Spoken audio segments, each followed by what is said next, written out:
Hey, I'm Law, and this is a part 2 of What If Tatsumi was Archer's reincarnation. Anyways, hope you enjoyed the video, let's begin. It was still night, and once Tatsumi arrived at Night Raid's hideout, the first thing he did was bury his friends' corpses at the side of the nearest cliff to pay his respects, while having a sad look on his face, thinking to himself that if he had looked for his friends early, he might have not have died in such a way. I'm sorry, Sayo. I'm sorry, Ieyasu. I hope you'll be able to rest in peace and watch me save the village in your place, Tatsumi said as he walked back to the base, which was a huge castle-like building under a large stone, to finally get some sleep. The next morning, Leone met up with Tatsumi so she could give him a tour around the base and let him meet the other members of Night Raid. He first met Shell, a purple-haired girl with glasses who seemed to be a complete klutz, reading a book. Then a girl with pink hair and a petite figure walk in to see Leone, Tatsumi, and Shell, and ask why did they let someone like Tatsumi join, saying he obviously is not cut out for something like this, with a smug look on her face. This is mine, and don't worry about that. It's her way of saying welcome, Leone explained with a bashful smile.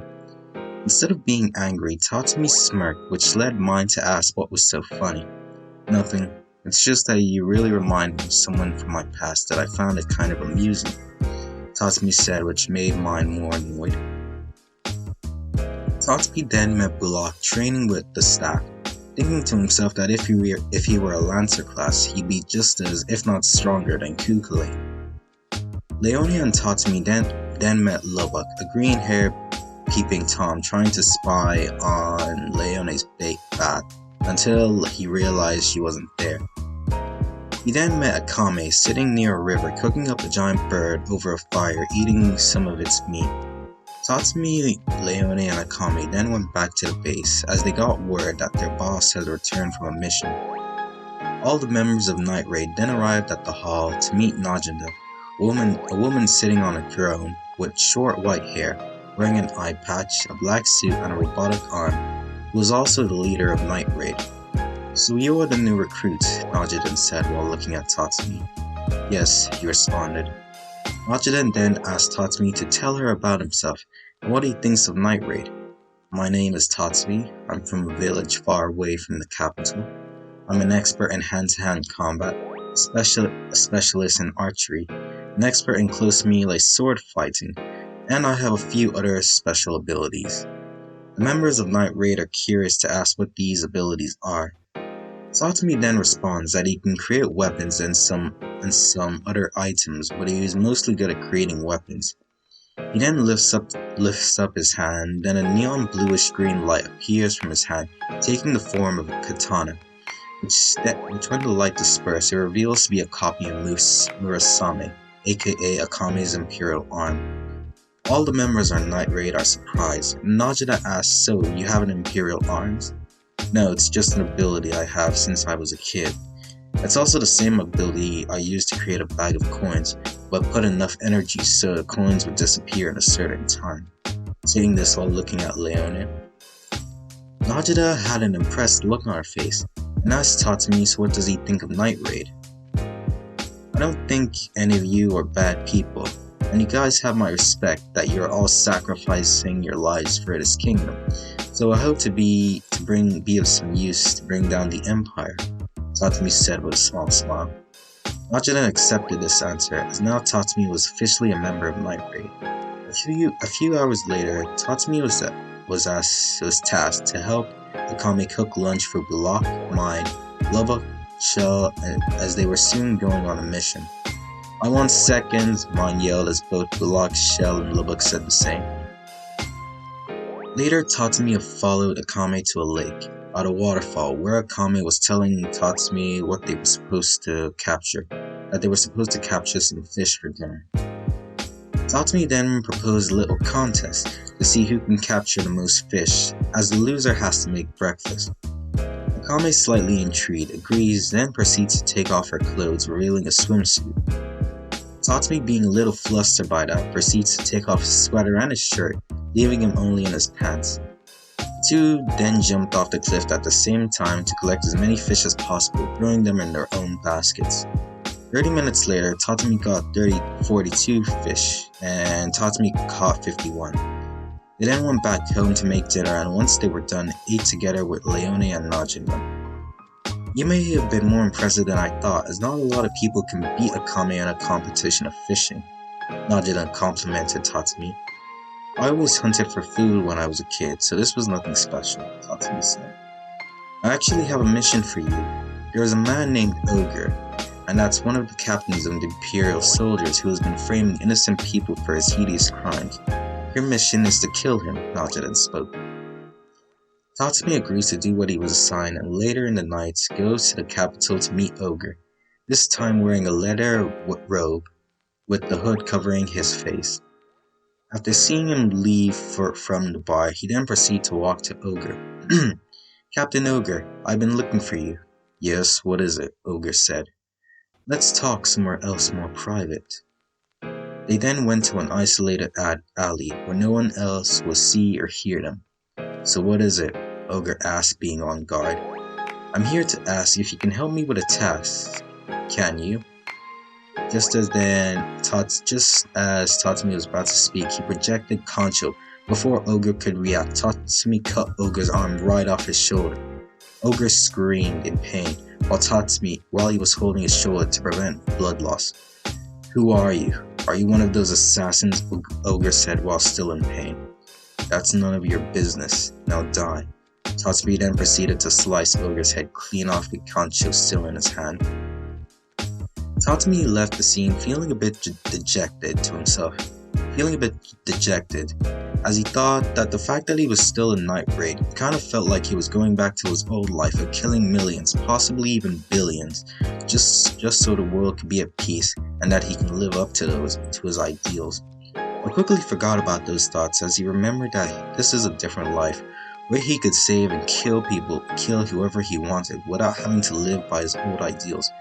Plus, he was also getting paid, which he could end up saving and live a life of luxury in a new world. It was the next day, and Tatsumi and Night Raid were dealing with some intruders that were looking for Night Raid's base, but they were easily able to deal with them twice as fast as in canon, with Tatsumi hiding in the trees, sending hundreds of small sword arrows to the enemies at fast speeds with his black bolt that he projected, and they finished killing all the enemies. That was awesome, Tatsumi. I didn't know you can send so many arrows at once, Leone said joyfully. Thanks, I don't get many chances to use the archery, since I mostly fight my opponents close combat, Tatsumi explained. They all went back to the base until it was the next morning. Tatsumi was assigned with Mine to patrol the capital. Tatsumi was waiting in the main hall for Mine until Shell told him she was probably sleeping late again, which led Mine to going to Mine's room, opening to see her changing in her underwear. This led to Mine trying to shoot Tatsumi with her Imperial Arms pumpkin, but he dodged every time. Sorry, Mine, I didn't think you'd be in here, you'd be changing. Be quiet, pervert, Mine yelled while shooting at Tatsumi. They later settled the matter and soon arrived at the capital. Well, now that we're here, let's patrol the area, Mine said. They then went to various shops and restaurants until they finally stopped at a cafe. In reality, Tatsumi thought that this was just a way for Mine to slack off, and was about to say something at the start, but thought to himself that slacking off once wouldn't be so bad. You know, Mine, if you wanted to go on a date with me, you could have just asked. Mine spit out some of her tea